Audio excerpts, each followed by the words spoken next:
Ito talaga yung nilook forward ko every Sunday. Tipong kahit nasa bahay lang kayo, pero whole day mong kasama tong malikot na to. Sinasabi ko talaga sa inyo, lahat ng pagod mo last week talaga namang mawawala. Tapos marirecharge ka pa for next week. Naku, kanya man talaga at talang makapante.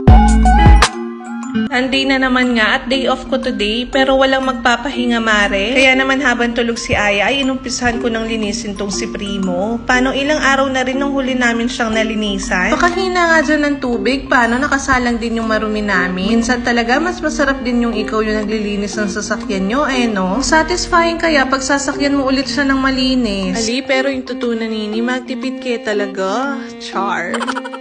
Actually, yung main reason talaga bakit ako nagva-vlog today ay gusto ko lang palang i-share ulit itong mga to. Una na nga dito yung customized car sticker. Tignan nyo naman kahit paano basain at kuskusin ay hindi talaga siya naaalis. Actually, nung araw nga na nilagay ko to ay naulan. Buti na lang talaga at maganda ang pagkakagawa kaya tignan nyo naman. Hindi nababakbak at dikit na dikit pa rin. Next naman na itong phone holder. Recently ay talagang gamit na gamit namin ito at dahil gustong-gusto nga nanonood ni Aya habang bumabiyahe. Uy, wag ka. Ilang beses ko nang nilipat-lipat ng lugar yan pero kitang-kita nyo naman, dikit na dikit pa rin at stable. Siyempre, isasama ko na rin itong USB port na may dalawang saksakan. Ay naku, pag Bavin product talaga ay sobrang subok na subok na. Kaya naman recommended talaga ito sa inyo. And ito naman palang last product ay ngayon ko lang ma-share sa inyo. Ito pala yung ginagamit na seatbelt ni Aya dito sa car. At kung tatanungin nyo naman ako kung safe ba ito, aba syempre. Number 1 priority ko yan ha. Napakadali nga lang i-assemble at sobrang komportable naman si Aya. Kita nyo naman yung quality mare, napakakapal ng foam, kaya naman for sure hindi maiirita si baby. At ilang weeks na nga rin gamit ni Aya to at subok na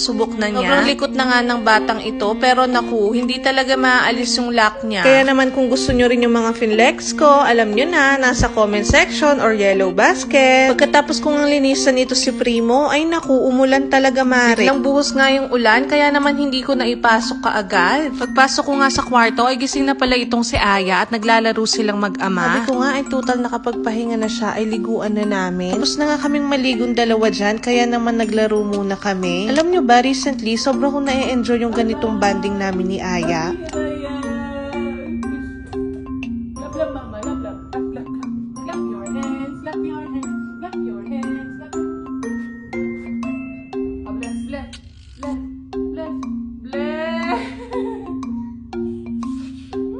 Siguro ay dahil talagang marunong na siyang makipaglaro. Tipong nagagayon na nga niya yung mga ginagawa mo at madalas ay nangaasar pa. Tulad niyan sabi ko love pero nangangagat.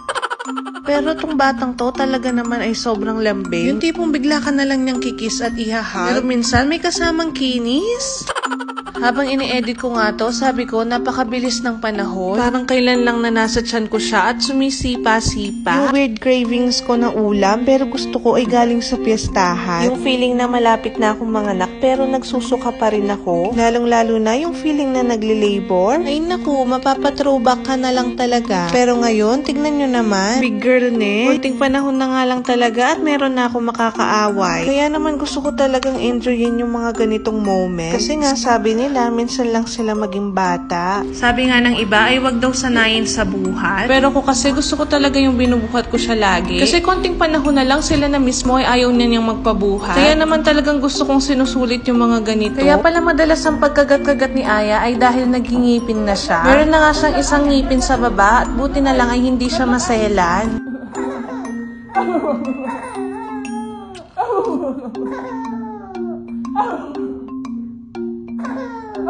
Ay naku, sarap talaga ng tawa nitong batang to, nakakawala ng pagod. I love you anak!